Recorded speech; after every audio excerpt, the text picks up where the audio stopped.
Welcome to a special edition of OC News. I'm Genesis Chicas. And I'm Myra Orozco. Thank you for joining us. In this episode, we take a look at special issues that are impacting many of us. These feature stories take a look at some serious topics, including living with eating disorders. We also take a look at the resources available to CSUF students who are victims of sexual assault, and how women are putting off having children until after school. And we look into the life of someone in fear of being deported, and how an international student succeeds in athletics here at Cal State Fullerton. So please, enjoy in-depth feature stories on this special edition of OC News.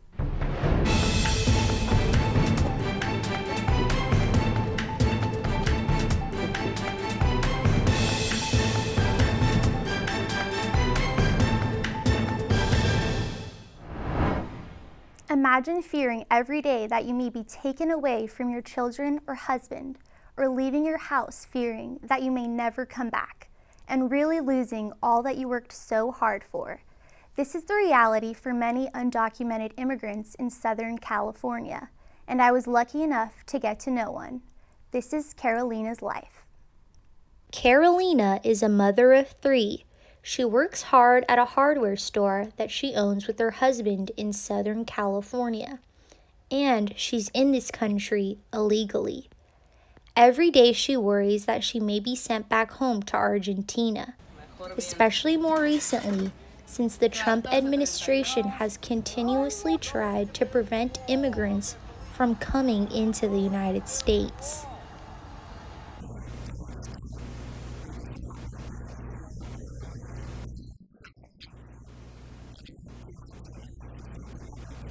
Carolina came to America 17 years ago as a teenager and dreamed for a better life.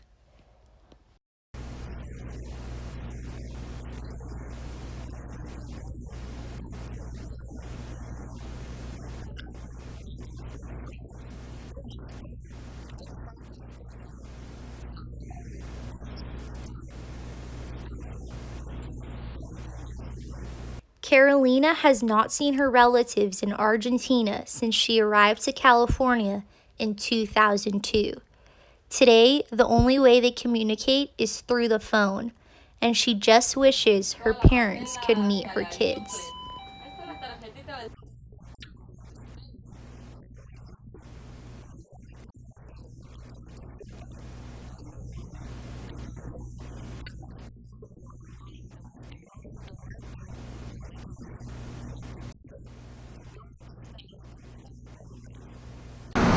In 2014, Carolina applied to get her documentation, but it has been a difficult process. And even after hiring a lawyer, Carolina is still struggling to become a citizen. Carolina is unsure when she will ever see her family back home in person again. Today, all she can do is wait. I'm Natalia Shilamone, reporting for OC News. Carolina and her lawyers are working tirelessly to ensure that her citizenship gets accepted. The only thing that keeps her distracted from her fears and continue to live her life that she has built for herself is her beautiful family and the friends that are supporting her. I'm Natalia Shilamone. The pregnancy trend has dramatically changed within the last decade. I take a look into what has been behind this change and what we can expect to see. Motherhood is beginning at a later age, and education has a big role to play in this. Let's take a look. Cynthia King, a professor at Cal State Fullerton, was 38 when she became a first-time mom. Now at age 49, she is the proud mother of 2 boys. I think that was the idea, is that I was somehow feeling like I could do both. I can be a mom and I can have a job, and somehow there's going to be enough time in the day to do everything.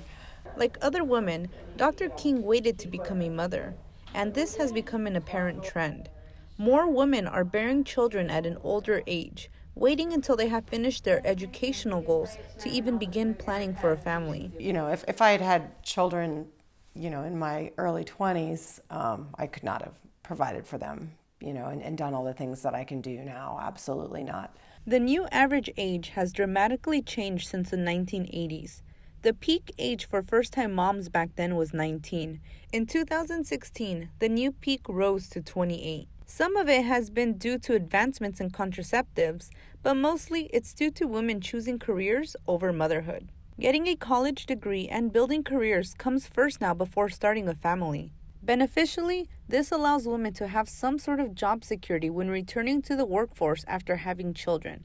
And that's not the only benefit. Data shows that older moms can provide better futures for their children. They are able to provide additional resources for their children, such as music lessons, additional tutoring, and college savings accounts. I wanted to be with my kids, really involved in their activities, and so I wanted to be in a place in life where I could do that. Location also plays a role in when women are more likely to have children. According to the Los Angeles Times, coastal and big cities have higher aged first-time moms. The southern plains and rural areas in the U.S. tell a different story. In areas such as Todd, South Dakota, and Harmon, Oklahoma, are among the areas that still see low-age first-time moms. I'm Leslie Kano reporting for OC News. Receiving a higher education is something everyone should definitely strive for. It seems like waiting for motherhood might be a good idea. Hey, look, it's those guys. Let's hit those pearly whites, man. Yeah. The boys, check it,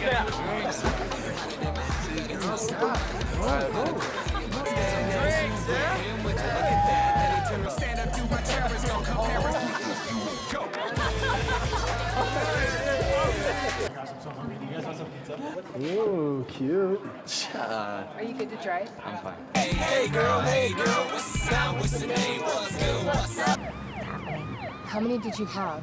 I should be fine. You should be. Sir, go and step out of the vehicle for me. Yes, sir. See ya, buddy. Today, Sean's got a hearing. We'll see how it goes. Good luck. So turns out, buzz driving and drunk driving, they're the same thing, and it costs around $10,000. So not worth it. Over the course of the last 3 years, the crime rates of a sexual nature have gone up on our campus. Asking for help is not always easy. However, knowing what resources are available to you, especially on a college campus, is extremely important. The RAD program and the confidential advocates in the Women's Center are just two of the resources available to students here at Cal State Fullerton. California State University Fullerton is home to over 40,000 students. With a campus this large and a female-dominant population, the crime statistics of sexual nature on the campus have increased over the last 3 years, from dating violence to stalking to rape. And I think those stats will continue to rise. I think, and which is a good thing for us, because when we don't know about something, it's really hard to try to prevent it. Detective Rosales is the lead instructor for the Rape Aggressional Defense class that is offered on campus, also known as RAD. The program has been offered for the last few years and as of right now is offered 3 times a semester. So this program really gives empowerment to women to report crimes that happen to them, sexual assaults, etc. But it's really to try to prevent a sexual assault from happening. Another resource on campus is located in the Women's Center. Confidential advocate Magdalena Diaz is prepared to provide students with support. This support includes helping students who choose to report through their cases, following up with students about their cases, and support through their academic accommodation requests. I think the unknown is very scary for people, so for survivors to be able to understand their options and their rights and have someone support them through that is definitely very important. If you would like more information on the RAD program that the university offers, you can find it on the University Police website. You can also find the confidential advocates in University Hall, room 205. I think it's important that they connect with someone that can, again, explain their options, their rights, what type of services are available for them, because it is important, regardless if the survivor chooses to report or not, for them to have support. So definitely to access the resources available to them. If you or someone you know are suffering from sexual crimes, please take advantage of the resources that are offered on our campus. Most people think that eating disorders are lifestyles that people choose, when in reality these are illnesses that, if not treated, can be fatal. Not being able to express our feelings is one of the causes that triggers these diseases. I was able to interview someone who is living with anorexia nervosa and bulimia nervosa. Hiram Perez is a 26-year-old man that loves to be active. He's also been dealing with his eating habits for a while now. Since a really young age, Hiram has been suffering from anorexia nervosa and bulimia nervosa. Yeah, instead of like dealing with my emotions head on or processing them or communicating my emotions, I would just eat. Like I would just lock myself away, not talk to anyone, and eat. While it is less common to hear about men suffering from eating disorders, it does happen. However, women suffer more frequently. 1 in 5 women struggle with an eating disorder. Anorexia nervosa, which is characterized by being about 15% of your BMI underweight and having a fear of gaining weight. Bulimia nervosa, which is characterized by binges. Misconception for bulimia nervosa is that people are overweight, and it's actually not the case. If you have that disease, you could be normal weight because of something called purging. So bulimics have binges and may purge, or they can binge and not purge, but they're not obese. For a little while, I was into weightlifting, and I guess from it turned from being a healthy thing to managing what I ate and to like an obsession. When it prevents you from daily living, so that's kind of a term we use in psychology, is when it interrupts your ability to carry on a normal day of life. That would be when to get help. There are tons of different approaches. Some people promote psychotherapy, meeting with a therapist one-on-one. They have CBT, cognitive behavioral therapy. There's nutritionists. They try to pair people with eating disorders with nutritionists so that this is the plan of eating that you'll follow. There are eating disorder clinics, like treatment homes. You go there and you live there and they watch you eat and that sort of thing. And to manage an eating disorder successfully, it is important to detect the symptoms. It's very tricky to figure out if you or a loved one has an eating disorder because of the psychological component of the disease. I guess the main symptoms you'd see is if someone was really underweight, starting to lose weight a lot. If you see someone spending a lot of time in the bathroom or after they've eaten, or obsessively exercising, that sort of thing, that'd be a symptom of bulimia. Like once I realized like this isn't what I should be doing, it's not healthy, like emotionally, physically, I just kind of stopped, I guess. Not completely, but it like slowly, gradually like stopped going into those habits. Reporting for OC News, I'm Gracia Sanchez. Hiram and all people that live with this disease have to work on getting better every day. Take a look under your bed. Find stuff under there? What about jobs? No? Now try your closet. Still no jobs? Just more stuff? Well, you really have both. See, stuff is defined as household articles considered as a group. Sometimes this stuff is no longer needed. Wait, no longer needed? That can't be right. Because remember those jobs you were looking for? Those are really needed. And they're the stuff inside your stuff. Our job is to unlock those jobs. And it starts when you donate your stuff to your local Goodwill. Here's how we do it. When you donate to Goodwill, we sell your stuff to provide job training for people right here in your community. So just by teaming up with Goodwill, you help create jobs. And isn't that worth parting with the leftover keytar from your 80s cover band? Goodwill. Donate stuff, create jobs.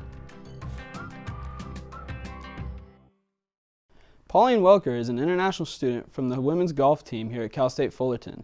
She's been on top of the leaderboard since she was accepted here at Cal State Fullerton as a freshman. I was able to catch up with Pauline to find out about her life off the course and what her plans are after her final season as a Titan. Hi, thanks for watching OC News. This is Jared Adams. Many know the life of a collegiate athlete, but few know the hardships. Today I got to speak with captain of the Cal State Fullerton women's golf team and international student Pauline Welker to learn a little bit more about what her life was and what it is now. Pauline Welker has been a standout for the Cal State Fullerton women's golf team since she arrived on campus from France in 2014. She has multiple top 3 tournament finishes the last 3 years of her career and has progressed every year since. Not only is her career in golf so far incredible, but so is her story of getting to Cal State Fullerton.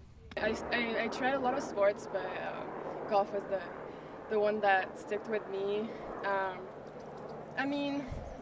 was playing my whole life basically, and then after high school, golf got kind of in the way during high school, so I had to make a choice, and I went to a boarding school. That was for athletes, tennis and golf. So was the dream always to like come to California, come to America to play golf, or how many different schools were you looking at out of high school? So America was like my main goal, my dream for sure. I didn't know California for a fact, but for sure somewhere where it was a lot of sun, a lot of months in the year. But I was looking at Florida a lot. I got approached by Florida. I don't remember the school. It wasn't the Gators, but it was a school in Florida. And then I got a lot of schools in northeast kind of New York area, Alabama too. So it was kind of like too cold for me, I thought. Yeah. So when I got California, I jumped on the occasion for sure. Yeah. So you fell in love with Cal State Fullerton as a school, or like California as a state, and then Cal State Fullerton just so happened to be in California? Or? Mostly the California for sure. Yeah. The weather and where it was, because it wasn't in the middle of nowhere. Because like a lot of schools are in the middle of nowhere. Yeah. So California State Fullerton, it was just everything was a package because the campus was cool too. Yeah. So. One of the most intriguing aspects of Pauline's story is how she got recruited to play golf. She spoke very little English and never made a single trip to see any campuses. So in my boarding school, we had an agent that was taking care of all the players, and we made a YouTube video about my swing, kind of like a promotional kind of video, and then it was put on different websites, and he was sending emails with the video in it, and then the coaches look at it and they send an email back to him. Because I was speaking English pretty well, but he was really into it, and he was bilingual at the time, so it was more easier for him to talk to the coaches and know the scholarship conditions and stuff. So it was easier for him. So you do that, and then they transfer you the email to you, and they ask you if you're interested. And once you're interested with the school, you start to talk to the coach by yourself, and then you discuss about the scholarship and all of that. Yeah. Once you got to Cal State Fullerton, what was like the one thing that you fell in love with, like when you got to campus? Where did you like see that, okay, I can feel comfortable being on this campus? I mean, it's so open, it's so green. That campus was just, it's big, but it's not too big. I mean, it's awesome. Like, I've never got lost there. I mean, I love my professors. Like, I'd never had people that were mean to me or anything. They were like nicer because I was an athlete and because I couldn't understand them at first. I was French, and I was like, I'm never gonna make it through college, you know. So it was interesting, but yeah, I think like even the athletic department, the whole department just helped me from the start, and everyone was really understanding. So adapting to a different place was tough on Pauline. The little things that many people forget about hindered her at the beginning, especially because she was so far away from home. Well, I didn't know that we needed a car that bad, because in Europe you can just take the bus or the train or the metro, so I didn't plan on buying a car right away. So I had to rely on my teammate to commute, and because you can't walk anywhere, so I was pretty much stuck. And I didn't know I had to take my driver's license that early. Setting up a bank account, I mean, getting everything ready, insurances and housing the first day I came here. Even with all the struggles and changes, she'd still make the move to America again, given the chance. Oh yeah, I would do it again every single time. Yeah, for sure. Because I don't think I would have seen myself going to a university in France and not play golf like that. I mean, like what consists of your day when you're, like, give us your busiest day. How does your busiest day look when you have practice and the school and everything? Busiest day, you have to wake up really early, meaning 5:30 most of the time, because we have to drive to the golf course. We're practicing for 4 hours straight during season, and then we have workouts for an hour, and then we have to go to school right away because we have basically like a couple hours to pass our units. So yeah, basically it's from like 5:30 to maybe like 6:45. Pauline's teammates have all reaped the benefit of having her on the team, as she has pushed them to be better. I got a quick second with senior Brittany Sock to see how Pauline has impacted her. She is very motivated to work hard because she's, came to the U.S. to play golf. That's the reason why she came to Cal State Fullerton without even visiting the school. And so she really is motivated all the time. She pushes everyone to be accountable, and she's a leader on the team. And she just makes everybody put in their work, because if you don't, you feel like you're kind of falling behind, because she's always 110% effort. Pauline has done so much for the women's golf program at Cal State Fullerton, but as much as she hopes to continue playing golf after the senior season, she also hopes to focus on her career. Still in my mind, because going pro is a dream of every person that loves golf and that started super young. So it's definitely something that I don't want to close the door.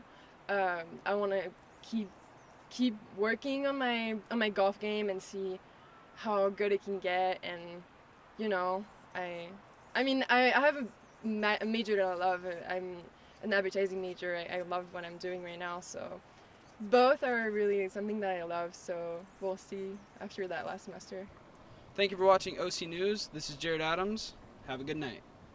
Pauline's last season on the golf course doesn't begin until January of 2019. Make sure to keep an eye out for this international superstar. This has been Jared Adams. Cal State Fullerton is known for a stellar baseball program. The team has appeared in the College World Series 18 times, the most recent being in 2017. Former head coach Augie Garrido helped them win 3 of 4 titles here at Cal State Fullerton. Sadly, he passed away earlier this year at the age of 79 due to cancer. This is his life. August Edmund Augie Garrido Jr. was not only a coach and a mentor to some, but a dear friend as well. Tears were shed as family members and former alumni embraced at the tribute on November 9th in his memorial. Jose Mota, an alumni and current pregame analyst and color commentator for Angels Radio, said this about his former coach. Augie is pretty much like my second father. I have not spent more time with a man one-on-one and giving me advice beyond my father, Manny, than with Augie Garrido. Garrido lived for baseball. He coached for more than 5 decades and played professional for a handful. He will be remembered as the winningest head coach of all time in college baseball. Over Garrido's coaching career, he recorded 1,975 wins and 951 losses. Not only did he accomplish that, but he also won 5 College World Series titles as well. He won his first 3 with Cal State Fullerton. The first title came in 1979, and he won another in 1984. When Garrido came back for his second stint with the team, he led them to another title in 1995. While Garrido was coaching with Cal State Fullerton, he was recognized by President Clinton as well. After Garrido left Cal State Fullerton, he got another 2 titles coaching for Texas. Those titles were won in 2002 and 2005. Mark Kotze, a former MLB player and current quality control coach for the Oakland Athletics, talks about how Garrido built the program here at Fullerton. Mark meant everything. Obviously, he built this program from scratch, built it into a powerful university, a nationwide university that when you talk about Fullerton, most people just say baseball school. None of that would have been possible without Augie's leadership and direction from the get-go. Off the field, Augie was more than just a coach. He was also a friend and even coached his kids in life lessons as well.